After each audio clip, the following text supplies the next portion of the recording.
Work energy power का important topic है collision. Collision आपको किस तरीके से समझना है, एक बॉडी है एक्स एक्सिस की तरफ और दूसरी बॉडी एक्स एक्सिस की तरफ चल के उससे टकराती है, कोलिजन हो गया। अब कोलिजन दो तरीके से होगा, elastic collision and inelastic collision. अगर इलास्टिक कोलिजन है तो सिस्टम की काइनेटिक एनर्जी कंजर्वेटिव होगी और अगर इनइलास्टिक कोलिजन है तो कंजर्वेटिव नहीं होगी। लीनियर मोमेंटम, इलास्टिक कोलिजन और इनइलास्टिक कोलिजन दोनों ही केस में कंजर्वेटिव रहेगा, दोनों ही केस में कंजर्वेटिव रहेगा। तो सबसे पहले समझिएगा कोलिजन क्या है। अगर दो बॉडीज इंस्टेंटेनियस टाइम के लिए एक दूसरे के साथ कांटेक्ट में आती हैं और आने के बाद सेपरेट हो जाती हैं तो इस फिनोमेना को, इस मैकेनिकल फिनोमेना को कोलिजन कहा जाता है। अगर दो बॉडीज इंस्टेंटेनियस टाइम के लिए एक दूसरे के साथ कांटेक्ट में आती हैं और आने के बाद सेपरेट हो जाती हैं तब आप इस फिनोमेना को कोलिजन कहते हैं। समझ गए आप? कोलिजन हमारे पास दो तरीके से है, एक इलास्टिक कोलिजन और एक इनइलास्टिक कोलिजन। जब इलास्टिक कोलिजन होगा तो kinetic energy of the total system remains constant या conservative. Linear momentum remains constant या कंजर्वेटिव। दो पॉइंट आपने लिख लिया अपने माइंड में, ये दो पॉइंट ही आप याद रखिएगा। थर्ड पॉइंट होता है टोटल एनर्जी कंजर्वेटिव। ये तो हर जगह ही होता है, हमेशा टोटल एनर्जी कांस्टेंट रहती है। समझ, अगर एनर्जी मास के अंदर कन्वर्ट ना हुई हो, मैकेनिकल एनर्जी के अंदर कन्वर्ट ना हुई हो, मतलब मैकेनिकल वर्क के अंदर कन्वर्ट ना हुई हो, तो एनर्जी हमेशा कांस्टेंट रहती है। सही मायने में energy plus mass plus work constant होता है। ध्यान रखिएगा एक चीज, energy plus work plus mass is equals to constant. अगर कहीं एनर्जी और वर्क ही आपस में बदले हो तब मास जीरो रख सकते हैं, कहीं वर्क ही ना हुआ हो तो एनर्जी मास में कन्वर्ट हो सकती है और मास एनर्जी में कन्वर्ट हो सकता हो। हमेशा याद रखिएगा law of conservation of energy सही मायने में यह है, energy plus work plus mass is equals to conservative. अब सवाल यह है, सर अभी तक हमें क्यों पढ़ाया जाता है कि energy can neither be created nor be destroy. भाई वो बात भी बिल्कुल ठीक है।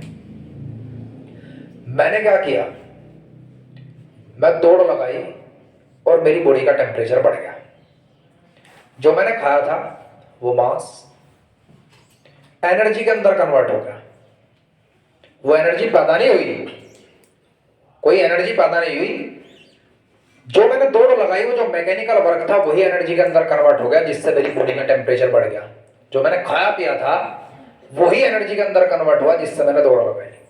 तो कहीं ना कहीं मास एनर्जी और वर्क के अंदर कन्वर्ट हो रहा है, वर्क एनर्जी एंड मास के अंदर कन्वर्ट हो रहा है, एनर्जी वर्क एंड मास के अंदर कन्वर्ट हो रहा है। तो सही मायने में energy plus work plus mass always conservative. Concept clear? खैर, come to the point my dear, हम बात करते हैं इलास्टिक कोलिजन की। सबसे पहले आप कोलिजन समझेंगे अच्छे से। बिल्कुल, मैंने मान लिया अलोंग एक्स एक्सिस दो ऑब्जेक्ट चलते हैं, एक ऑब्जेक्ट का नाम ए है और एक ऑब्जेक्ट का नाम बी है। इसका मास m1 है और इसका मास m2 है और ये इस डायरेक्शन में चलता है u1 वेलोसिटी से और ये इस डायरेक्शन में चलता है u2 वेलोसिटी से। दोनों के बीच कोलिजन हुआ यहां पर। इसके बाद कोलिजन के बाद ए बॉडी जिसका मास m1 था उसकी वेलोसिटी v1 हो गई और बी बॉडी उसकी वेलोसिटी v2 हो गई, उसका मास m2 था। कॉमन सेंस की बात है, ये बॉडी इस बॉडी से कब टकराएगी? जब इसकी वेलोसिटी इस बॉडी से ज्यादा होगी। बी प्रैक्टिकल, अगर मैं इफेक्ट ऑफ सरफेस घटा दूं, नेग्लाइजिबल मान लूं, जिस सरफेस के ऊपर दोनों स्फीयर रखे गए हैं, तब जब पिछली बॉडी अगली बॉडी से टकराती है तो अगली बॉडी की स्पीड ज्यादा हो जाती है और पिछली वाली बॉडी की स्पीड कम हो जाती है। अगर मैं यहां की बात करूं u1 माइनस u2, इसे कहते हैं relative velocity of approach before collision. Collision से पहले रिलेटिव वेलोसिटी ऑफ अप्रोच, और इसे कहते हैं relative velocity of separation after collision. क्या कहते हैं? Relative velocity after collision. ठीक है, relative velocity of separation after collision. ठीक है जी। दोनों की रेशियो को कहा जाता है coefficient of restitution. Coefficient of, ये एक सिंपल रेशियो है वेलोसिटीज की, तो इसकी ना तो कोई ऐसा यूनिट होती है और ना ही इसका कोई डायमेंशन फॉर्मूला होता है। यहां तक समझ आया सभी की? अब बच्चे ध्यान दीजिएगा, एक परफेक्ट इलास्टिक कोलिजन के लिए कोफिशिएंट ऑफ रेस्टिट्यूशन की वैल्यू 1 होती है, जबकि एक परफेक्ट इनइलास्टिक कोलिजन के लिए कोफिशिएंट ऑफ रेस्टिट्यूशन की वैल्यू 0 होती है। Nothing is perfect except God. ठीक है जी, शिव अल्लाह के सिवाय कुछ भी परफेक्ट नहीं है। आगे समझ? या मेरे से पूछ रही? अच्छा, तो मतलब कोफिशिएंट ऑफ रेस्टिट्यूशन की वैल्यू 0 और 1 के बीच लाइज करती है। समझ आ गया? समझ आ गया कि practical value of coefficient of restitution 0 और 1 के बीच लाइज करती है। देख, मेरा मानना ऐसा है, सभी टीचर्स कोफिशिएंट ऑफ रेस्टिट्यूशन की वैल्यू 1 के बराबर होती है एक परफेक्ट इलास्टिक कोलिजन में। ये क्वेश्चन आपके पास दे सकते हैं हाफ ईयरली में। ठीक है जी, जो पीए टेस्ट होंगे नंबर बी, कि show that value of coefficient of restitution is +1 for the perfect elastic collision. तो मैथमेटिकली आप इसे किस तरीके से एक्सप्लेन करेंगे? ठीक है, चलिए जरा ध्यान दीजिएगा। मैंने कंसीडर कर लिया एक ऑब्जेक्ट ए है और एक ऑब्जेक्ट बी है, और दोनों प्लस एक्स एक्सिस की तरफ चलते हैं। प्लस एक्स एक्सिस की तरफ चलते समय इसकी वेलोसिटी u1 है और इसकी वेलोसिटी u2 है, और u1 is greater than u2, तो रिलेटिव वेलोसिटी ये होगी। और कोलिजन के बाद इसकी वेलोसिटी v1 वेक्टर हुई, इसकी v2, और v2 will be greater than the v1 practically according to the classical mechanics. तो v2 minus v1 will be the relative velocity of separation after collision. समझ आ गया? अब बच्चे जरा ध्यान दें, बिफोर कोलिजन इस सिस्टम का लीनियर मोमेंटम कितना होगा? Mass into velocity, mass into velocity. Linear momentum before collision, mass into velocity. According to the law of conservation of momentum, और law of conservation of momentum elastic collision हो चाहे inelastic collision हो, हमेशा satisfy होता है। Initial momentum of the system before collision equal to the final momentum of the system after collision. Concept clear? ध्यान दीजिएगा, collision से पहले इतना लीनियर मोमेंटम था और कोलिजन के बाद कितना हो गया? m1 v1 plus m2 v2। अब आपका काम क्या है? यहां से 1 वाले सारे के सारे वेरिएबल्स आप एक तरफ ले लेंगे और 2 वाले वेरिएबल्स आप एक तरफ रखेंगे। Concept clear? फॉर सिंपलिसिटी आपने m1 m2 के बराबर मान के m रख लिया और कॉमन लेके काट दिया, तो u1 minus v1 that is equal to v2 minus, ये आएगा आपके पास u2। Let it be equation first. For the perfect elastic collision kinetic energy भी कंजर्वेटिव होगी। इसकी काइनेटिक एनर्जी कितनी होगी? हाफ m1 u1 का square plus half m2 u2 का square, that is equal to 1/2 m1 v1 का square plus 1/2 m2 v2 का square. फिर मैंने m1 को m2 के बराबर मान के m मान लिया और हाफ कॉमन ले लिया, तो बच्चे हाफ भी यहां से चला जाएगा और m भी यहां से चला जाएगा। अब मेरे पास बचता है u1 स्क्वायर प्लस u2 का स्क्वायर v1 स्क्वायर प्लस, बच्चे 1 वाले एक साइड ले आइएगा,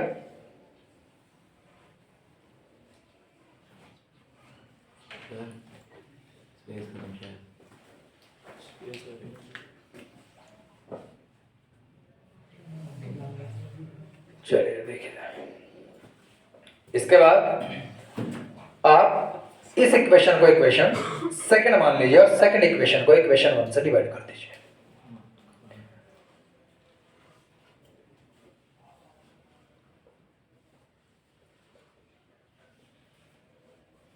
डिनोमिनेटर में आ गया u1 minus v1 v2 minus, अब यार ये ऊपर फॉर्मूला बनेगा a minus b a plus b, तो u1 minus v1 u1 plus v1 that is equal to v2 minus u2 v2 plus u2 upon v2 minus u2 u1 minus v1, इससे cancel हो गया इससे। अब आप ध्यान देंगे जरा, ज्यादा वेलोसिटी u1 थी तो मैं u1 की तरफ u2 ले गया, तो u1 minus u2 that will be equal to the v2 minus, अगर मैं इसे डिनोमिनेटर में ले जाऊं तो ये क्या बनेगा, coefficient of restitution, coefficient of, और ये वैल्यू किसके बराबर बन गई e। ठीक है, अब जब ये यहां से आ गया तो यहां क्या बचा, hence proved the value of coefficient of restitution for the perfect elastic collision is +1। Understand, एक बार सभी नोट कीजिए जल्दी fast.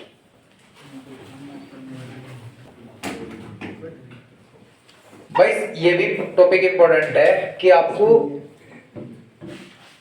Perfect elastic two dimension collision में ये दो एंगल को 90 डिग्री दिखाना होगा। मान लीजिए आप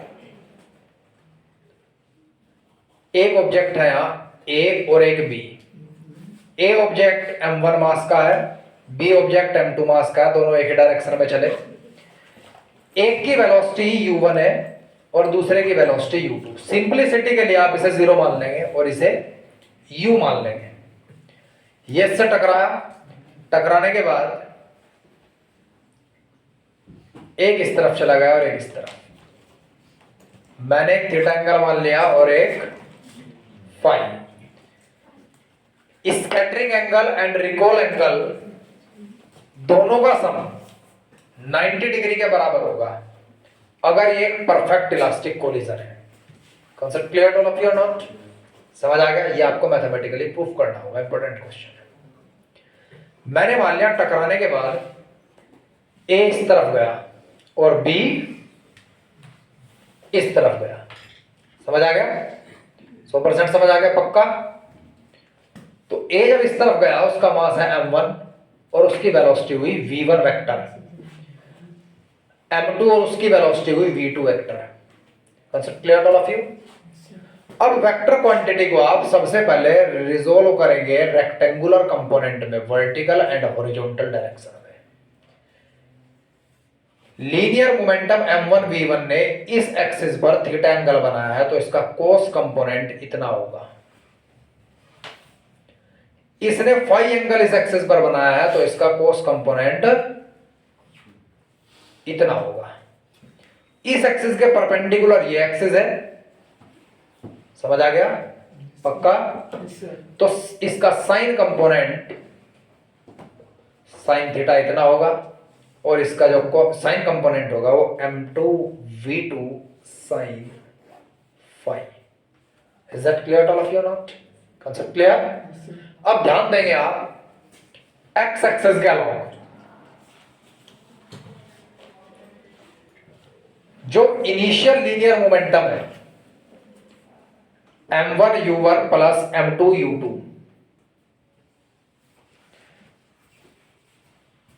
फाइनल लीनियर मोमेंटम जो एक्स एक्सिस की तरफ है उसके बराबर होगा m1 v1 cos theta plus m2 v2 cos phi. Simplicity के लिए हम u2 को 0 मान लेंगे और u1 को u मान लेंगे और दोनों के दोनों मासेस को बराबर m के रख देंगे। मेरे पास यहां से mu आया, दैट इज इक्वल्स टू किसके बराबर आ जाएगा, v cos theta plus v2 cos phi. Let it be equation first. Concept clear not? Concept clear पक्का? ठीक है। अब ध्यान दीजिएगा, पार्टिकल इनिशियली एक्स एक्सिस की तरफ था तो वाई एक्सिस की तरफ लीनियर मोमेंटम जो इनिशियल होगा उसे आप क्या रखेंगे, 0। क्या रखेंगे? तो initial momentum along y axis is 0 क्योंकि पार्टिकल तो वाई एक्सिस की तरफ थे ही नहीं, दोनों स्फेरिकल शेल तो एक्स एक्सिस की तरफ थे। और किसके बराबर रख देंगे, फाइनल लीनियर मोमेंटम के। अब फाइनल लीनियर मोमेंटम जो है वाई एक्सिस की तरफ, उसकी डायरेक्शन अपोजिट है। मान लीजिए v1 वेलोसिटी और m का प्रोडक्ट इधर ज्यादा है, तो आप इसे ज्यादा क्वांटिटी मान लीजिएगा और इसे कम, और जो टोटल आपका वाई एक्सिस की तरफ लीनियर मोमेंटम होगा ज्यादा में से कम को आप माइनस कर दीजिएगा। ऐसा नहीं है कि वाई एक्सिस की तरफ अगर ये है तो मैंने यही पॉजिटिव रख लिया और जो माइनस वाई एक्सिस की तरफ है वो मैंने नेगेटिव रख लिया। मेरा काम है ज्यादा क्वांटिटी में से कम क्वांटिटी को घटा करके मैं net linear momentum along the Y axis calculate करूंगा। Concept clear? मैंने मान लिया ये क्वांटिटी ज्यादा है तो m1 v1 sine theta minus m2 v2 sine phi. मैंने जैसे कि आपसे कहा था कि m1 को आप m2 के बराबर रखिएगा, जिसे हम मान लीजिएगा ये क्वांटिटी इस तरफ आकर के माइनस हुई, माइनस से वो माइनस कट गया, तो m1 v1 sine theta m2 v2 sine phi. तो m1 को आप m2 के बराबर मान के m मान लीजिएगा और आपके पास एक इक्वेशन ये बन गई, v1 sine theta is equal to v2 sine phi. Let it be equation second. यहां तक किसी बच्चे को कोई दिक्कत? 100% समझ आ गया? ठीक है। अब आप इक्वेशन 1 इसे मान लीजिएगा, मास तो कट गया था यहां से, ये इक्वेशन बची थी आपके पास, इक्वेशन सेकंड ये हो गई। अब आप इस बात पर गौर फरमाएंगे कि काइनेटिक एनर्जी कंजर्वेटिव होती है इलास्टिक कोलिजन में। तो काइनेटिक एनर्जी जितनी पहले थी m1 u1 square plus half m2 u2 square will equal to the 1/2 m1 v1 का स्क्वायर प्लस 1/2 m2 v2 का स्क्वायर। ठीक है जी, 100% समझ आ गया। अब यहां पर भी वही काम करेंगे। अब आपके कुछ बच्चों के दिमाग में क्वेश्चन आया होगा, सर आपने रेक्टेंगुलर कंपोनेंट में लीनियर मोमेंटम को स्प्लिट किया था वाई एक्सिस और एक्स एक्सिस पर, लेकिन आपने काइनेटिक एनर्जी को स्प्लिट नहीं किया, ऐसा क्यों? बच्चे, kinetic energy is the scalar quantity, और सिर्फ स्प्लिट जो किया करते हैं वो वेक्टर क्वांटिटी को स्प्लिट किया करते हैं, जैसे कि लीनियर मोमेंटम था। तो काइनेटिक एनर्जी को आपने एज इट इज रख दिया। समझ आया? हर एक बच्चे की समझ आया प्रिंस? अब u1 आपने u कंसीडर किया हुआ है और u2 को आपने 0 कंसीडर किया हुआ है, m1 को आपने m2 के बराबर मान करके m मान लिया है। हाफ कॉमन लेके वहां से गया, मास वहां गया, यहां बचा u square that is equal to v1 square plus v2 square. Let it be equation third. अब बच्चे जरा ध्यान दे, u की तेरे पास एक वैल्यू ही है और u की एक वैल्यू मेरे पास वह है, तो मैं इसका स्क्वायरिंग बोथ साइड करूंगा इस इक्वेशन का, और स्क्वायर करने पे u square is equal to हो गया v1 cos theta plus v2 cos phi का होल स्क्वायर। 100% समझ आ गया? तो u square is equal to v1 square cos square theta plus v2 का square cos square phi plus 2 v1 cos theta cos phi. समझ आ गया? 100% समझ आया? कोई दिक्कत यहां तक? अब u2 की वैल्यू उठाकर यहां से रख दें,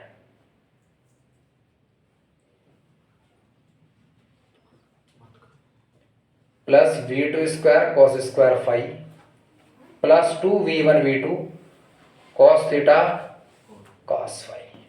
यहां तक समझ आया? हर एक बच्चे की कितने बच्चे सेटिस्फाई हैं? सारे हैं? Very good. अब बच्चे ये v1 इस तरफ ले आ,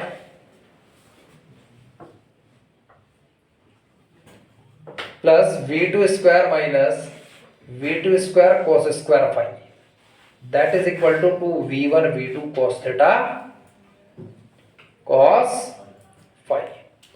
यहां से v1 स्क्वायर कॉमन लिया, 1 माइनस cos स्क्वायर थीटा आया, यहां से v2 स्क्वायर कॉमन लिया, 1 माइनस cos स्क्वायर फाई आया, 2v1 v2 cos theta cos 5। समझ आया यहाँ तक? अब 1 माइनस cos स्क्वायर थीटा क्या होता है? Sine square theta. v1 square sine square theta plus v2 square sine square 5 that is equal to v1 v2 cos theta cos 5। यहां तक समझ आया सभी की?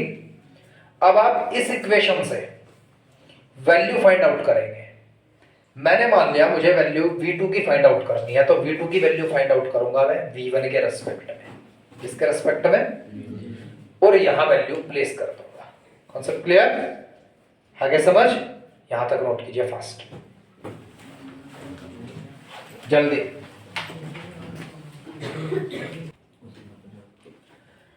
अब ध्यान दो जरा, इसके बाद सिर्फ मैंने इसे सोल्व करके आंसर लिख दिया डायरेक्ट यहाँ। भाई देख, वीडियो पॉज करके इसलिए सोल्व किया ताकि आप लोग सीखने के लिए ट्यूशन आओ जरूर, सीधी बात है। वीडियो में बताया